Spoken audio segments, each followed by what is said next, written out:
เอาละแล้วครับวันนี้จะผมกันอีกแล้วนะครับวันนี้ผมจะมาเล่นเกมไม่ใช่มาส่งกระชานะใช่กระชาเดิมเลยไป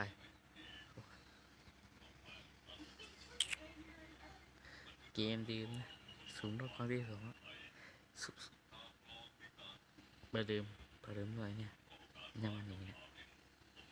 อันชื่ออันชื่อหัวใจนะ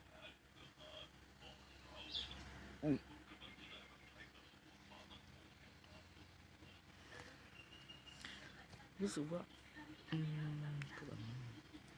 สูงนี่สัก4 รอบ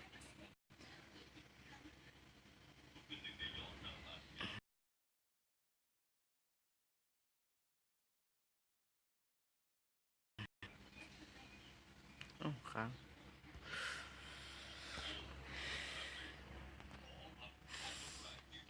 แทบลงซ้ำๆกันนะอืม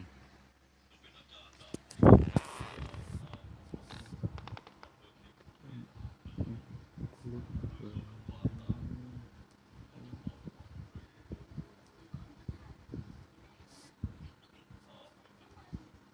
โดนสับนะ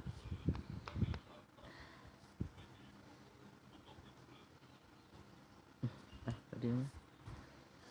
หยิบตัวร้อง